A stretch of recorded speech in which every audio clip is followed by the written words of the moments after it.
মানবাধিকার কমিশন আইনের নতুন খসড়াকে অগ্রহণযোগ্য বলে মনে করছে জামায়াত ইসলামীর নেতৃত্বাধীন ১১ দলীয় জোট। বুধবার ১১ দলের বৈঠকের পর এই খসড়ার তীব্র সমালোচনা করেছেন বিরোধী দলের চিফ হুইপ নাহিদ ইসলাম। এছাড়া জামায়াত ইসলামের সহকারী সেক্রেটারি জেনারেল জানিয়েছেন, ৩০ আগস্ট আন্তর্জাতিক গুম প্রতিরোধ দিবসে সংসদ অভিমুখে পদযাত্রা করবে ১১ দল। জাতীয় সংসদের তৃতীয় অধিবেশন শুরুর একদিন আগে জামায়াতে ইসলামীর নেতৃত্বাধীন ১১ দলের শীর্ষ নেতাদের বৈঠক হয় বিরোধী দলীয় নেতার বাসভবনে।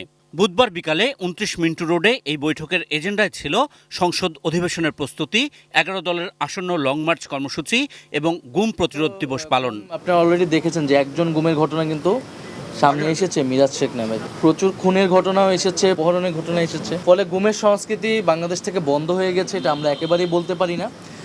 আর এটা আসলে গুম বলেন, এই বিষয়গুলো আসলে কোনো প্রাতিষ্ঠানিক যদি আমরা এটা সমাধান করতে না পারি, তাহলে আপনি এটা নিশ্চিত থাকতে পারবেন না। এই ৩০ তারিখের দিবসটাকে বিগত দিন থেকে একটু ভিন্ন আঙ্গিকে পালনেরই সিদ্ধান্ত হয়েছে।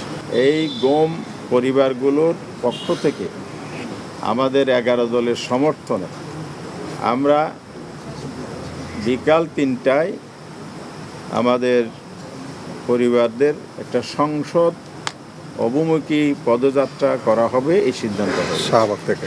সংসদের তৃতীয় অধিবেশনে যে আইনের খসড়াগুলো উত্থাপন হচ্ছে সেগুলো নিয়ে আপত্তি জোরালোভাবে তুলে ধরেন বিরোধী দলের চিফ হুইপ নাহিদ ইসলাম।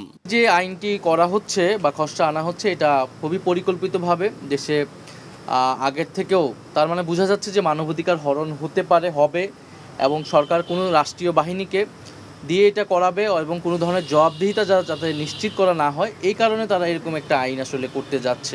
ফ্যাসিবাদী আমলের থেকেও একটা খারাপ আইন তারা আনার চেষ্টা করছে। নাহিদ ইসলাম বলেন, নতুন মানবাধিকার কমিশনের আইনের খসড়ায় ভুক্তভোগীকে অভিযোগ নিয়ে যেতে হবে যে সকল সরকারি বাহিনীর কাছে তাদের বিরুদ্ধে ওঠে বেশিরভাগ মানবাধিকার লঙ্ঘনের অভিযোগ।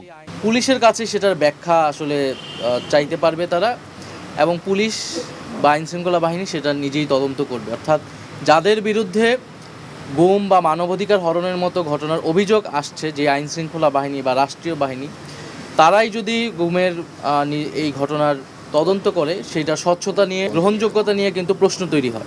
বর্তমান সরকারের ৬ মাসের সমালোচনা করে ১১ দলের পক্ষ থেকে লং মার্চ সহ নানান কর্মসূচির বিস্তারিত জানানো হয়। ৫ সেপ্টেম্বর থেকে লং মার্চ ঘোষণা করেছি। চট্টগ্রাম বিভাগ থেকে এটা শুরু হবে এবং চলমান থাকবে, এবং ঢাকায় মহাসমাবেশ হবে।